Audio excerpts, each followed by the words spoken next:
Stay tuned for mystery, action, and adventure.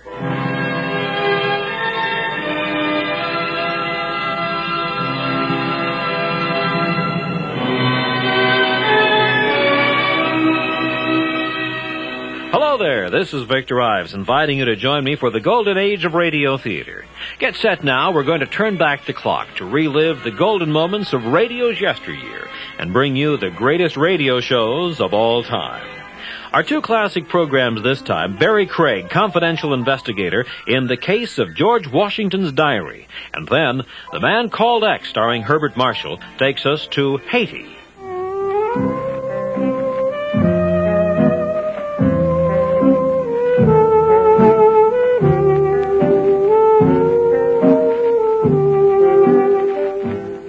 Barrie Craig speaking. The big gripe with a confidential investigator is that he has no confidential life of his own. You're on call day or night. Some jokers found your pedigree in a Manhattan telephone directory. There's a missing uncle wanted off his nut, a double-crossing partner wanted off with the cash register, or a tomb relic sure to set off a tongue war if you don't recover same lickety-split. Oh, carve out 5 minutes of privacy for yourself and bet on it. Someone's at your elbow asking for a bite. A case in point began a night or so ago in a barber shop. Tony's tonsorial power, the gold leaf on the window read. It was my next. One more customer move, and I'd stop looking like an unemployed violinist. Well, I never got to sit in Tony's barber chair. Fate popped into Tony's open doorway to beckon me out of the joint. You there, Craig. Fate was a guy in baggy pants chewing an unlighted cigar. Marty Walensky, a hack driver. Hey, Craig. If you've never been shortchanged by Walensky, you haven't lived. I dragged myself over to Walensky. What's on your fat little mind? That's your jalopy outside, Craig? The dark green job? Yeah, across the street. Why? I thought it looked like your load. You got a dame in it, waiting for you. A dame? Walensky, what kind of a gag She flagged me at 78th and 3rd. Do I know a good, reliable charmer, she asked. So here we are. I keep an office. We've been there. Now we're here. She's waiting on your jalopy. You don't want the business? I haven't seen the back of my neck for 6 weeks. It's my neck. On you, the long hair looks good. Listen, Craig, it can't wait. Whatever's with this chick can't wait. As a matter of fact, confidentially, she didn't even stop the dress before flagging me down.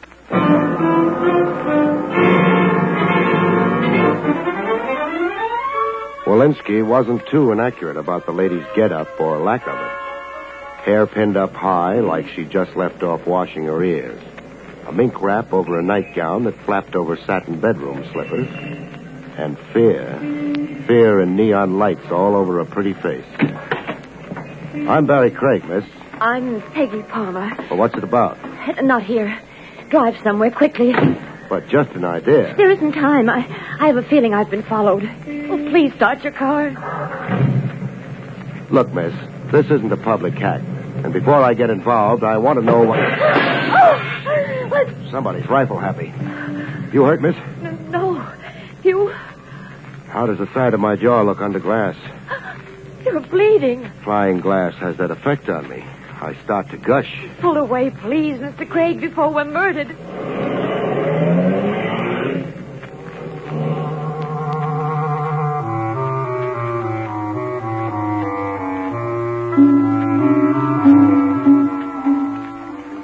Later, in my office, while I kept busy with incidental washing and cauterizing, a frightened lady in mink gave me the facts. A bite at a time. I live with my brother, George. And no love lost? No love? I'm counting the scratches on your beautiful neck. Oh, my brother fought to keep me from leaving the house.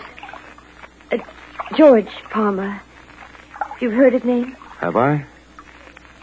Oh, yes, I have. A Sunday picture story in the tabloids. Help me with this adhesive. Oh, thanks. A freak get-rich yarn, wasn't it? He found oil in his backyard or something? He found a diary believed to be George Washington's in the works of an antique wall clock. Pardon my error. A clock he bought in a rummage shop on 3rd Avenue. It should happen to me. So what's the problem? The diary's the problem. Why so? It's valuable. So cheers. No. Since the diary, our home's been a madhouse. Claimants and cranks. People looking to buy it, people looking to steal it. The usual backwash to a Klondike. Yes, all those things you say. What seemed to be a stroke of good fortune has become a nightmare. Does Brother George want to sell the diary? Very much, but for an enormous price. Enormous, like... $100,000.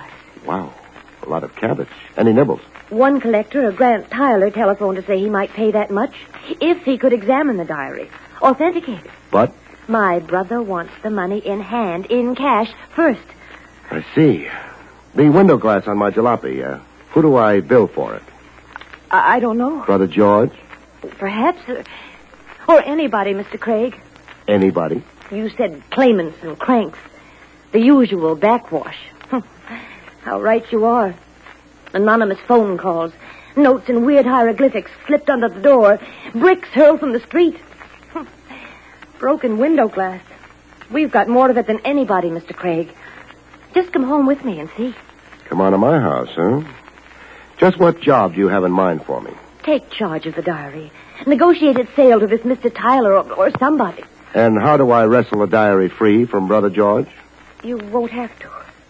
I have the diary here with me. I took it secretly from George's wall safe. You're listening to Barrie Craig, confidential investigator, and the case of George Washington's diary. First broadcast November 14th, 1951. The golden age of radio theater will continue after this. Once again, Barrie Craig, confidential investigator, starring William Gargan.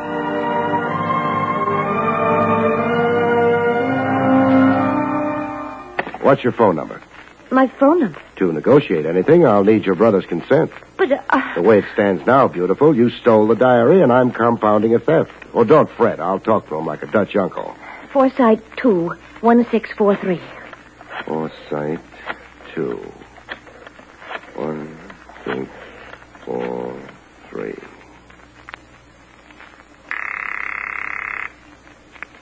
Hello? Hello, George Palmer?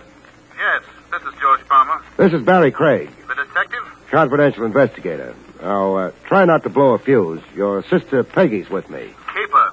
Generous of you, but my harem's overcrowded as it is. She's a little unnerved over that diary. I want you to authorize me to negotiate the sale of the diary. The biggest buck possible, and I don't want a cent. No. Try being reasonable, Palmer, or all the diary will get you is a diamond-studded straitjacket. You can go to... Craig, there's somebody here. Craig, help. Palmer. Craig, Palmer, what's happening? I'm going to be murdered. Something happened to my brother. You've just inherited a George Washington diary. Oh, no. Let's go pay our last respects.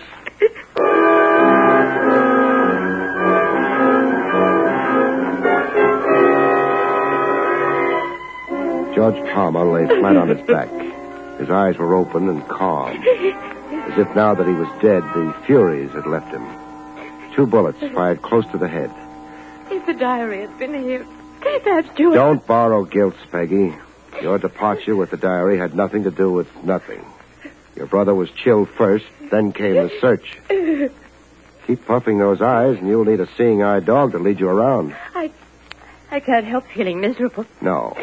You had a brother, and now you haven't. It's something to get used to. Dead. And only an hour ago. He was clawing at your throat.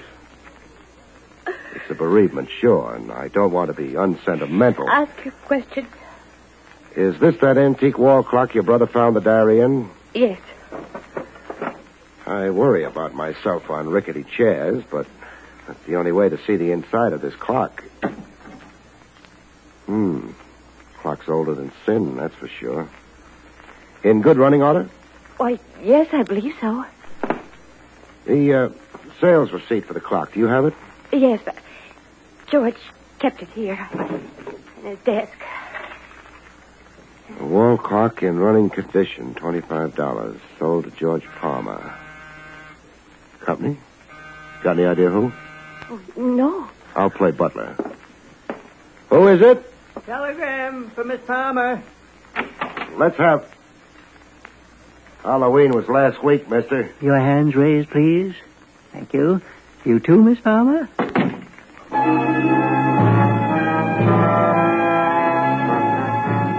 I've been stuck up by a lot of guys, all kinds and shapes. But This one was in a class all by himself. Short and petite. A waxed mustache with a comical Fu Manchu slant at the ends. White gloves and a moth-eaten formal tuxedo, 2 sizes too big for him. The gat he was holding was something else for the books. Percussion flintlock. An antique type you only see in a museum case where the card reads, Relic of the War of the States.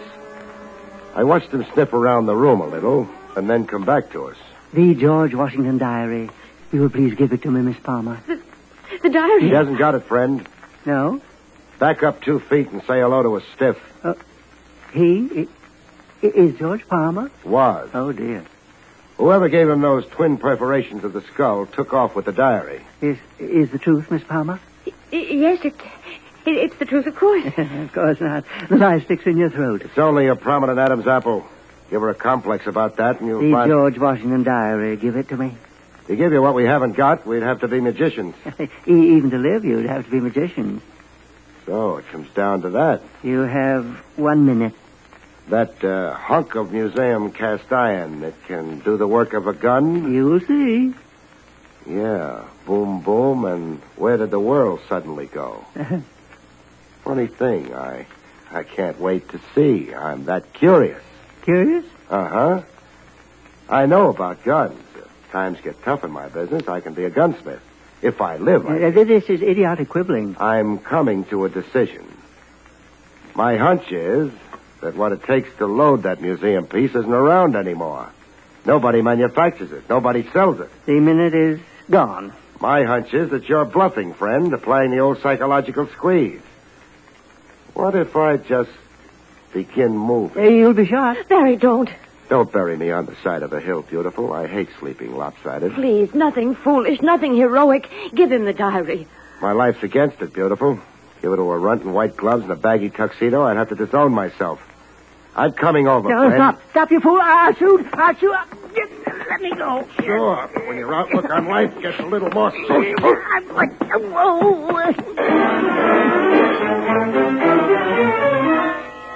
Smallest man in the world can be the most tenacious. This one fell apart in slow motion. Before giving up, his thumb gouged my eye a little, and his teeth made a meal of my arm. Before coming to, we had to throw him into a bathtub of water. He was out as cold as that. Keep an eye on him, beautiful. The size of him, he can wash down the drain pipe.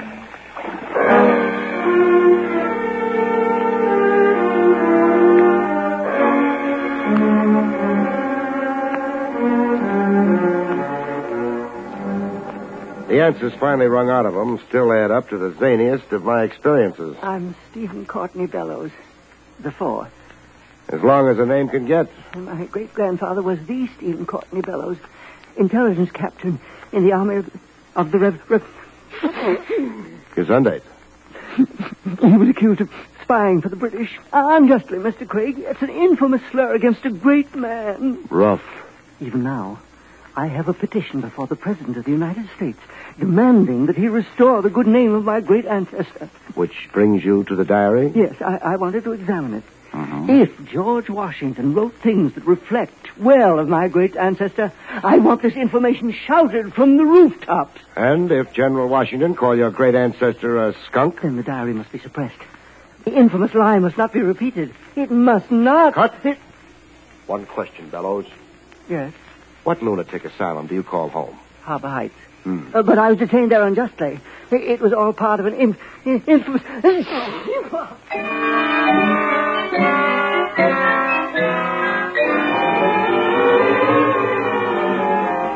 An escaped lunatic in a monkey suit, armed with an old dueling pistol. About the pistol, it turned out my hunch was cockeyed. It was loaded. You could have been killed. If the gun didn't backfire. But I can't understand. Why didn't he shoot? His reflexes wouldn't reflex. He was so hoodooed watching me behave like a suicide, he couldn't get up the coordination it took to blast away. Oh, I'm glad he couldn't. So glad. Are you so glad? Yes. You say that like... You know something? What, Barry? Keep twinkling those eyes at me, and I'll climb right up on that white cloud with you. And, Barry? Go sailing over the moon. Oh, I love sailing over the moon. We'll return to the case of George Washington's diary on Barrie Craig, confidential investigator, after we investigate this.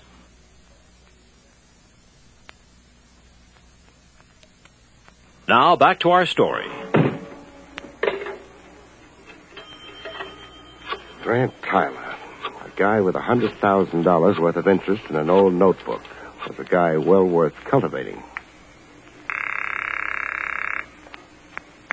Hello? Hello, I want to talk to Grant Tyler. This is Grant Tyler. Barrie Craig, representing the Palmers. Yes, Mr. Craig. That cash offer of $100,000 for the George Washington diary, does it still hold good? It does, providing, of course, that I can first examine the diary, I'll bring it right over. if you like. What's the shortest route to your place? Up Cohegan Boulevard, the third traffic light past Forest Park. Third traffic light. I've got it. Be seeing you, Tyler.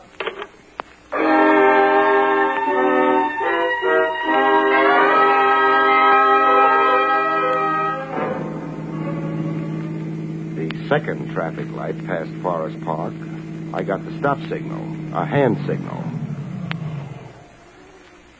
A guy in a blue uniform, traffic cop or a fireman or a parcel delivery messenger. In the dark, he looked like all three of them. You were going 60, pal. The gas pedal jammed. Are you a traffic cop? No. No. Then what the... Don't get impolite, pal. No. I'd be a dope, too. So it's a stick-up. Surprise. $40 is all I've got. You'll never make Bermuda. Keep your wallet in your pocket. Now drive into the park. All I want is your company. Into the park, pal.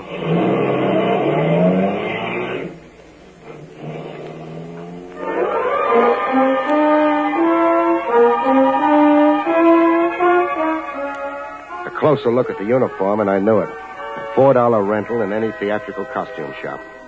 I'd been suckered. Our destination in the park was a shadowy side road. On the green, Buster got down to cases. Let's have it, pal. It? The George Washington diary. Oh, you know about it. Hand it over. Just like that, huh? Cigarette? Stalling can't do you no good. Can I help it if I'm a dedicated chain smoker? Oh, matches. I'm out of them. You, Buster? Here. Thanks.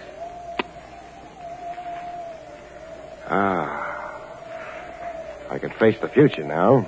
Give me the diary. Or do you still want to clown around? No, the diary. Here it is. From me to you without love. Who are you working for, Buster? 2 kids and a blind grandmother. Mind if I borrow your car? Help yourself. Thanks, sport. Now turn around. Must you? It's a compulsion with me, pal. I'll cash in this diary and go get analyzed. Promise? My word of honor.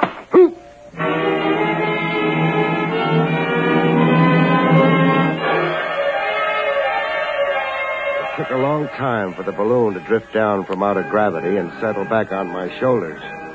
When I was finally used to owning a head again, I had a cab drop me at Tyler's. I'd meet up with the baloney cop again if the cover of his matchbox I'd connived was any help. Moriarty's Bar and Grill, the cover said. I'd be haunting the place. Yes? Barrie Craig. Oh, you're late. Sorry, I was detained. Well, we'll have to do this another night, Craig. I've no time left for you now. Tough. Can I come in a minute? Well, I see no point in... Thought you were an Americana collector crazy to buy the diary. I am, but... But I haven't got it to sell, and you know I haven't got it. That's why the brush now? You're speaking nonsense. Am I? I was detained, I said, by a hood who stuck me up for the diary. I know nothing about it. Then what do you know? Talk and act responsibly, Tyler. George Palmer was murdered earlier tonight. George Palmer was murdered. If you didn't know it, talk to me, Tyler. Well, after your telephone call, Mr. Holland telephoned me. The junk dealer who sold Palmer the antique wall clock? Yes. Holland said he'd have the diary for me, and could he come over right away, tonight? And you said yes? Well, I'd be a fool not to. Holland's price is only $10,000. And 10 years for receiving stolen goods? Holland claims to be the rightful owner, that he merely sold Palmer a clock. Even so, you'd still buy a lawsuit? That's much of a risk I'm willing to take. Holland's engaged lawyers, offer to guarantee me against loss. Holland's due here tonight, you say? Any minute now. You'd better go. No, I'd better stay where I can listen and not be seen. Oh, here maybe. Park behind the drapery. Mr. Craig. You'll lose the argument, Tyler, so don't argue, huh?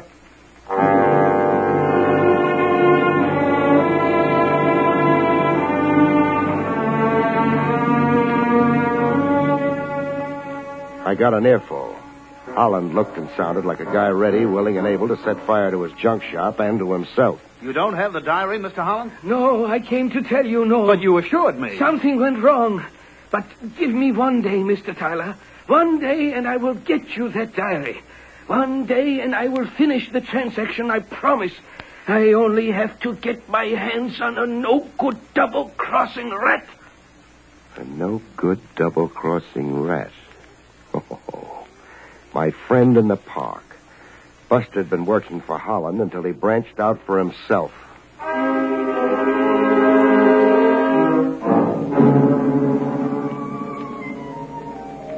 Moriarty's Bar and Grill was a sewer joint. Open a manhole and drop in. 20 minutes in it, and Peggy was gasping for air. Oh, I can't stand much more of this place, Barry. You won't have to. Surprise. You see him? He sees me. And making like to come over yet. Why, the gall. Hi, pal. The name's Barrie Craig. I'll sit with the law. I just figured out how you got to Moriarty's. Did you? Yeah, cute gimmick. Conning me out of that matchbox. Your car keys. Car's parked on a corner. Thanks for the loan. Don't mention it. Oh, I almost forgot. The diary. You'll be wanting that back. Here. A change of heart? Yeah. I'm a regular Jekyll and Hyde. Half of me wants to go straight, the other half gets out of line. Sad. How worthless did you find the diary to be? Hey, you're smart, Craig. Smarter than one guy's got a right to be. You approached Grant Tyler with the diary? Yeah, I approached Tyler. He checked it through with a spyglass, page by page, and then threw it back at me. It wasn't worth the plugged nickel, he said. The diary isn't worth... Don't take it so hard, lady. You got the diary in a grab bag. But my brother... Oh, yeah. That. What about that, Buster? You can't pin it on me. No? I'm for hire, but I'm not a torpedo or a fall guy. Whoever murdered Palmer wasn't me. Can I go now? No. For coming clean like I have? You give me a break. Make out like we never met. No. Sawhead, huh? Yeah, I'm the compulsive type. But I'll go get analyzed after I even up the score.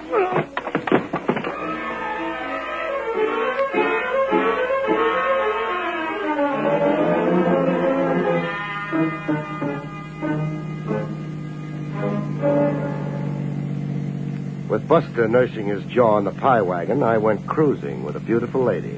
Uptown, crosstown, downtown, watching the lights go out. Dawn's coming up. Yeah, for me too. For you too, Barry? Dawn. You get drugged by night, you can't see a foot ahead of you. You're too busy listening to the thump of your heart. Especially with a beautiful babe blowing stardust at you. Barry, you're talking all mixed up. I'm always confused before I'm clear. That wall clock was sold in running order. Holland's sales receipt guaranteed running order. Oh, your mind's on the case. On a corpse. The clock couldn't be in running order, not with a notebook hidden in the works. But now you're contradicting. Stay with me, baby. When I examined the clock, it wasn't running. The mechanism had been injured. It wasn't running. Yet it was when Holland sold it to your brother. Does that mean something? It means that someone planted the diary in the clock after George Palmer carried it home from Holland's. Am I clear? No, not to me. A phony diary not worth its weight in paper sets off a chain reaction of cranks, connivers, and grabbers. Everybody went for the gag. George, too? It cost him his life? Yeah, George, too. The question I'm asking is, who could or would plant a worthless diary in a wall clock? Who could or would? Only somebody who wanted George Palmer murdered, but not for the diary. How long was your brother dead before I called him up? Barrie.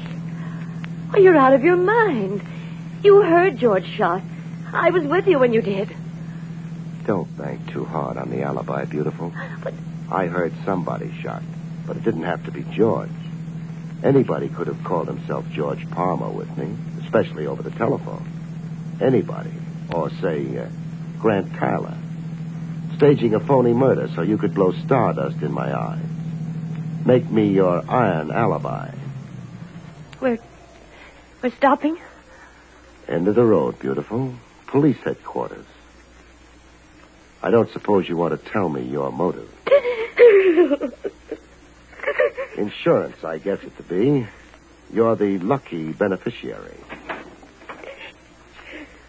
Those nights riding a white cloud, beautiful.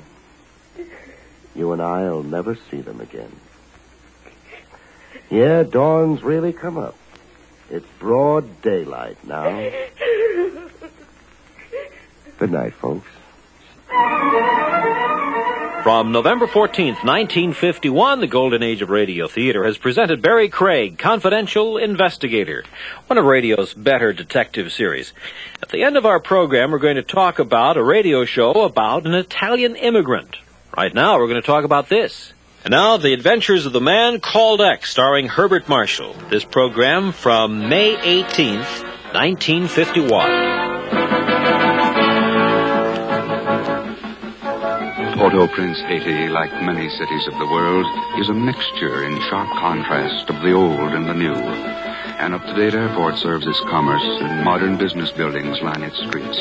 But deep in the jungle, and even in the plantations outside the city, the drums of voodoo still sound their pagan rhythms in the night. And again, the well-dressed man who steps from a limousine at the entrance of the government building is a product of the new. But the thing that awaits him is as old as terror itself. Call for me here at 3, Rinaldo. Good morning, Your Excellency. Oh, good morning, Dr. Weimar. Lovely day, isn't it? Yes, it is a perfect day. Tell me, sir, have you... Look out, Your Excellency. Huh? Zombie? No, wait. No. Get out. Stand back. Let me through here. Let me through. Your Excellency, why, you filthy... Your shooting was not very well timed, Captain Andre. Eh? What do you mean, Dr. Weimar? I mean, perhaps it should have been 10 seconds sooner, or else not at all.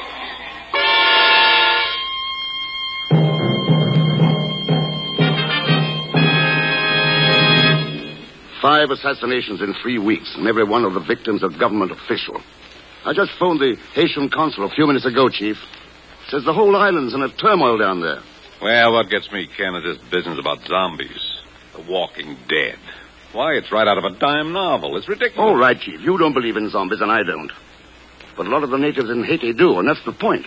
Oh, I know there's still plenty of superstition left in the world, but this whole thing just doesn't make sense. I've seen it done before in Ceylon, the Sudan, India. It's a matter of hypnotism and drugs. Creates a perfect assassin with no thought for his own safety and only one idea in mind, to kill. But why? Assuming somebody is doing this in Haiti, why? Well, all the victims have been government officials. It looks like an attack on the government itself.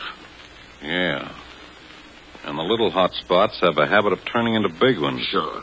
Serbia, Spain. All right, Ken. Go to it. Somebody stands to profit by this. The problem is to find out who. And the answer? Well, I guess I better look for it in Haiti.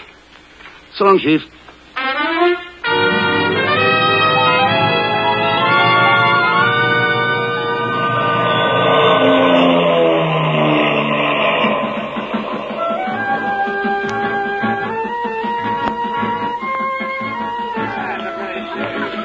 Pardon me, sir. Are you Mr. Ken Thurston? Why, yes, that's right. Captain Andreas at your service, sir. Oh, how do you do? I've been assigned to escort you to General Brock. General Brock? The General commands the Department of Police and Military Affairs. Oh, yes. Tell me, have there been any new developments? No, sir. Not since His Excellency the Finance Minister was killed in front of the government building 2 days ago. As I understand it, there hasn't been one of these zombies captured alive. That is correct. They're like mad dogs. One cannot take chances. Oh, it might be worth taking a chance to be able to question one of them. Well, so far there's been really no opportunity to capture one of them. I see. These affairs happen so fast that... What is it, Captain? This man coming towards us, he's a special investigator hired by the consul in New York. A terrible nuisance, really. Oh. Permit me to introduce myself, sir. I am Jose Cacahuate. My car. South American agent for North American van line. From Tucumcari to Tallahassee, Chattanooga to Cucamonga, we haul anything, anywhere, All right, Pagon, take off that phony beard and come up for air. I can't take it off. I'm in the Secret Service. Well, that's one branch of government you should know all about. You've been running for them for several years. Mr. Thurston, that's my bread and butter you're stepping on. What are you doing down here, anyway? Why, I'm investigating this zombie business. Whatever that is. Oh, sure. Well, now, Captain mind Andres, you... do you happen to have any ideas as to what may be behind this mess? Well, nothing definite, Mr. Thurston. There is a general feeling that the plantation owners may be responsible in some way. The plantation owners? Why? Well, they've had very little voice in the government in recent years. Control has been in the hands of city politicians, so naturally... And when did you become a political commentator, my pet? Marlowe, this is Ken Thurston, Miss Broussard. How do you do? And Mr. Zell Schmidt, you know, of course. Sure. Hiya, babe. Oh, you horrid little man. Andres, I'm terribly sorry to break in on you this way, but I did want to remind you about dinner this evening. Well, I'm not sure, Marlowe. General Brock has assigned me as liaison to Mr. Thurston. Well, then by all means bring Mr. Thurston, too. You will come, won't you? Well, Oh, please. If you like Creole cooking, you'll love Haitian food. All right. You found my weak spot. Good. Andres will bring you out, Mr. Thurston, and I'll look forward to showing you around my plantation.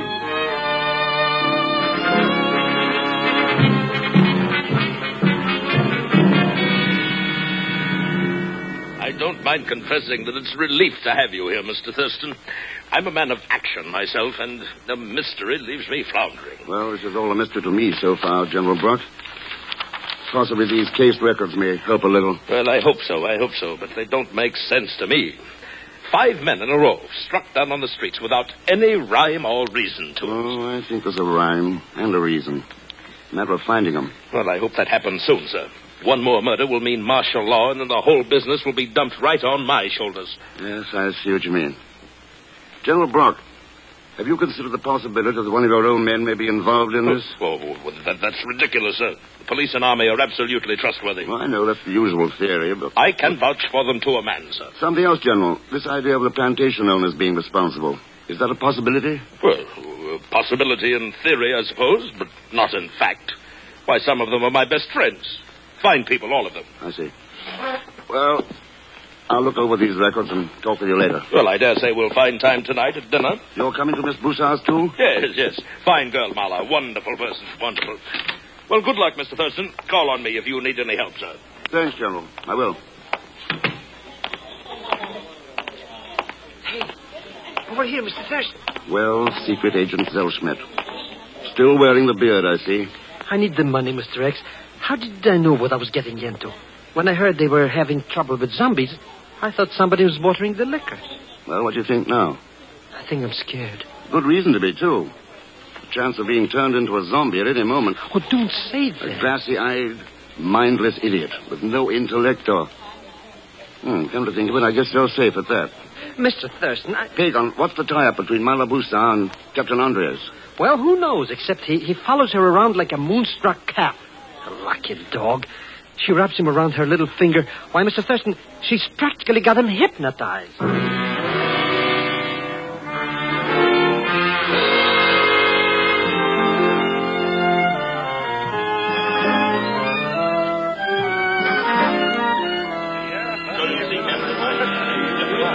And this is my only guest whom you haven't met. Mr. Thurston, Dr. Weimar. Doctor?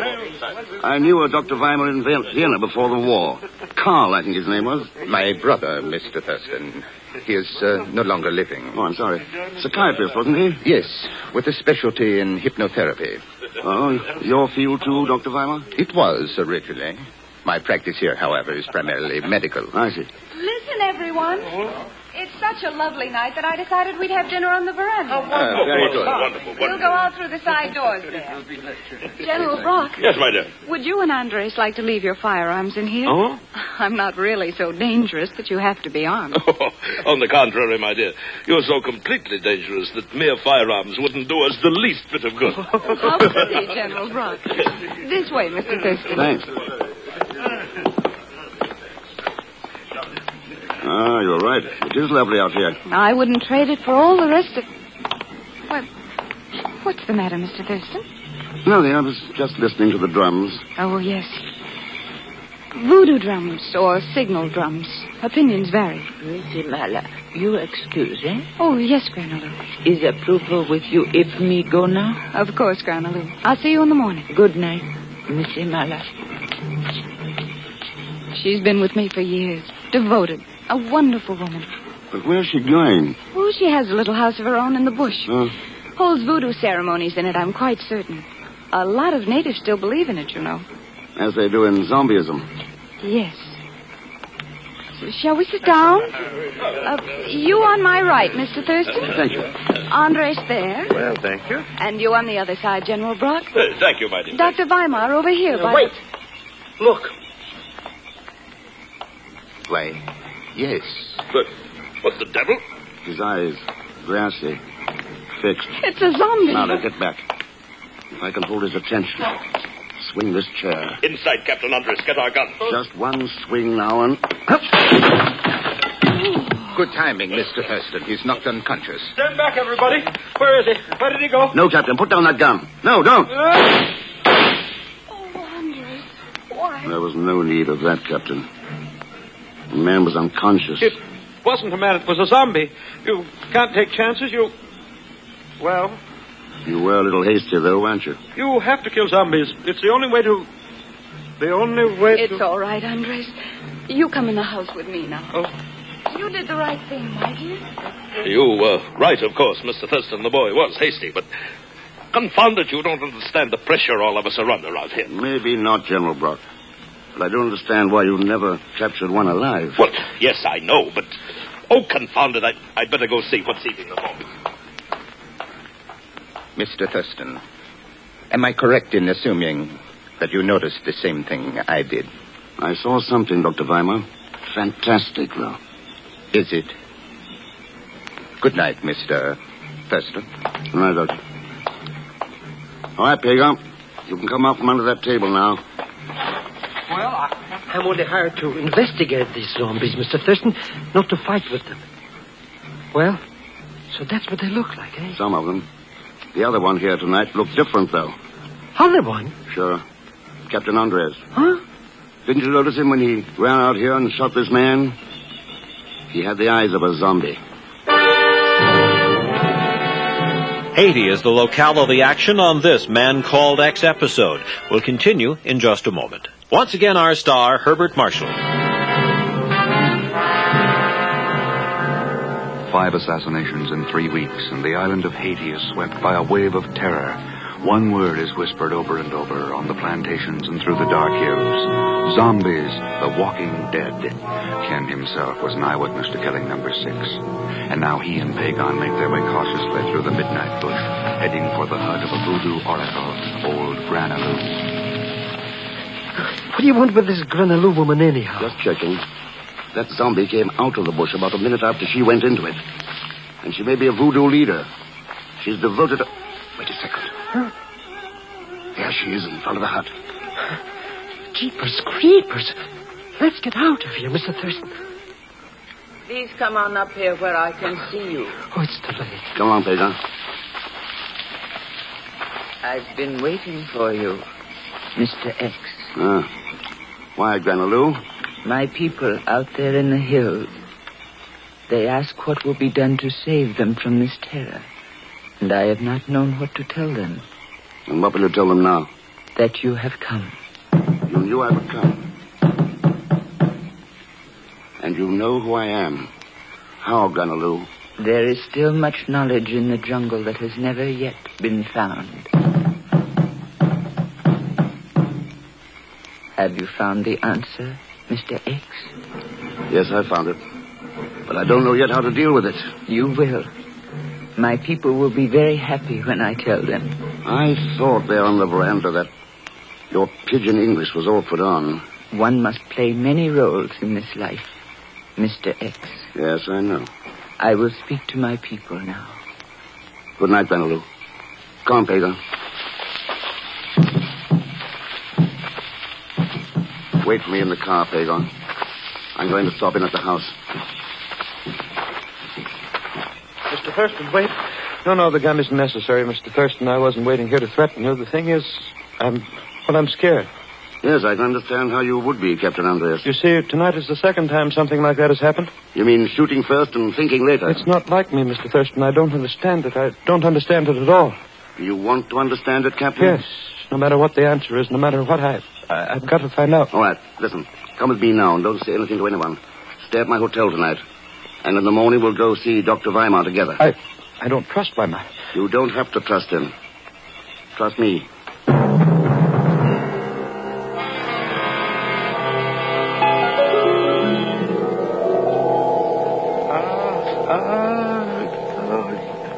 He's rather far under the drug now, Mr. Thurston.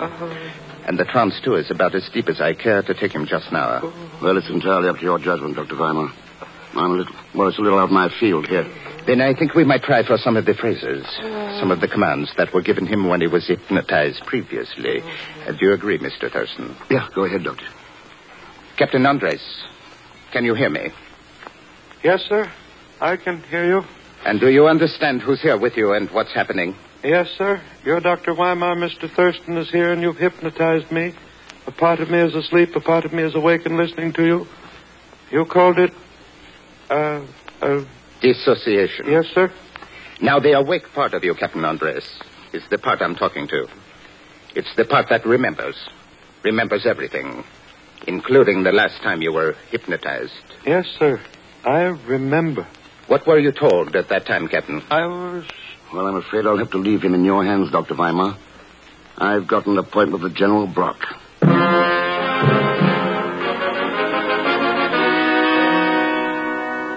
Those case records, then, Mr. Thurston, no use to you at all, so it seems, eh? But, here is a trophy for you, Mr. Thurston. Oh, yes. What is it? Polished quartz? No, it's rutile. Beautiful job of cutting, isn't it? I attached it to this watch chain so I could swing it, like a pendulum. Watch it glitter. Glitter this way. Back and forth. Back and forth. Notice the fire in it, Mr. Thurston? The play of lights deep inside the stone? Yes, it's fascinating. I could watch it for hours. Glittering. Scintillating. Shifting. Changing. Patterns of light as it swings. Back and forth. Back and forth. Yeah. Yes, I see. Makes me drowsy sometimes. Sleepy. My eyes get heavy. Like yours are now. Yes. Heavier and heavier. Sleepier and sleepier. So sleepy you can't open them. Sleep. Sleep. And now you're sound asleep. Yes. Sound asleep. You can't open your eyes, Mr. Thurston. You're sound asleep. I'm sound asleep. Asleep. Good. Mr. Thurston, you're a fool. Yes. I'm a fool. Hypnotism is such a simple art. You ought to learn more about it. Now, I'm going to give you some orders, Thurston, commands. And then I'm going to wake you up. You won't remember being hypnotized. You'll forget all about this. But when the time comes, you'll carry out the commands. Do you understand? Yes, I understand. All right. Now, listen. I'm having a little dinner party at my residence this evening. The same group that was out at Mallard's last night. And during this dinner, at my signal, you're going to draw your gun and kill Dr. Weimar. Do you understand? At your signal, I'm to kill Dr. Weimar. And here is the signal. I'll say, doesn't it seem a little hot in here? The signal. You'll say, doesn't it seem a little hot in here? Good. And now I'm going to wake you up, Thurston. At the count of 3, you'll be wide awake, and you won't remember any of this. Understand? Yes, sir. All right, then. 1, 2, 3. Natives of that particular area polish the stones by some method all their own. I never could discover how they did it. That's very interesting, General. Well, I guess I better get back to work. Oh, by the way, Mr. Thurston, I'm having a little dinner party here at my place this evening. Like to have you join us. Fine. What time? Oh, let's make it 8 o'clock. All right, General. I'll see you at 8.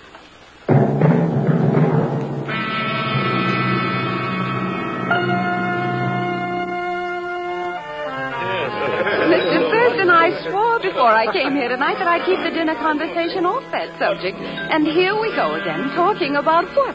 Zombies, naturally. Would somebody please pass the salt? Well, it's a little hard to ignore a subject that's caused 6 deaths in a row. What have you found out, Mr. Thurston? Any results yet? Well, it depends on what you mean by results, Captain Andres.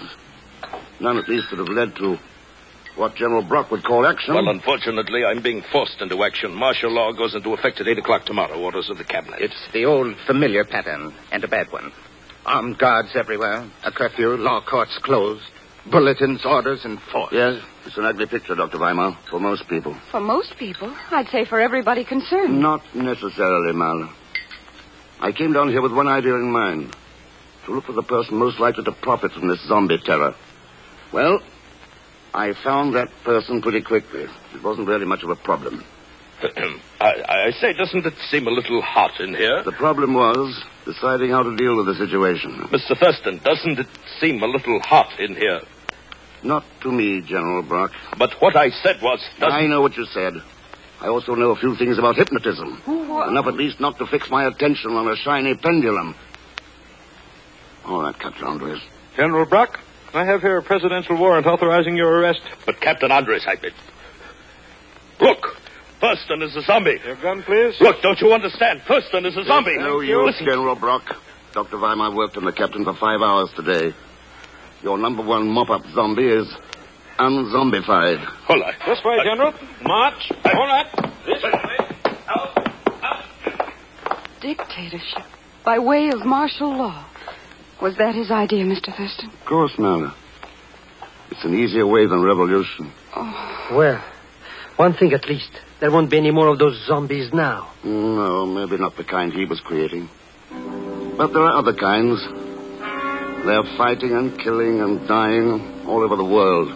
Millions of them. Mindless and blind, they follow just one command. Kill, destroy, kill. And yet who's really to blame? The zombies themselves or the men who create them?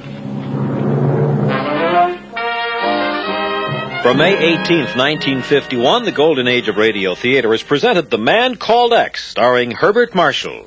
A listener from North Dakota asks about a radio show about an Italian immigrant. We'll tell you about that in just a moment. Life with Luigi, starring J. Carrol Naish as Luigi and Alan Reed as Pasquale, was created by Cy Howard. Luigi debuted in 1948 and told the experiences of the title character as a wide-eyed immigrant to America. He was brought here by Pasquale, who owned a spaghetti house, primarily to marry him off to his fat daughter, Rosa. Each show ended with this.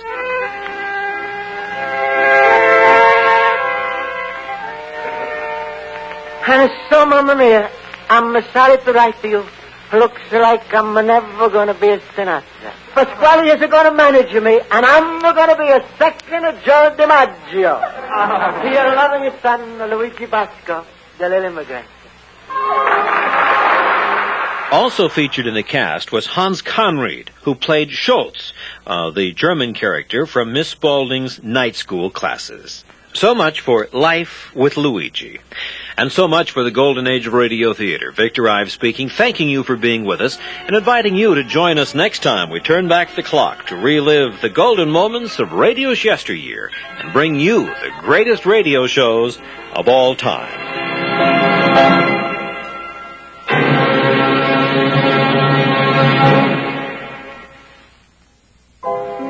For a copy of today's program, call 1-800-326-0296 and refer to show number 18.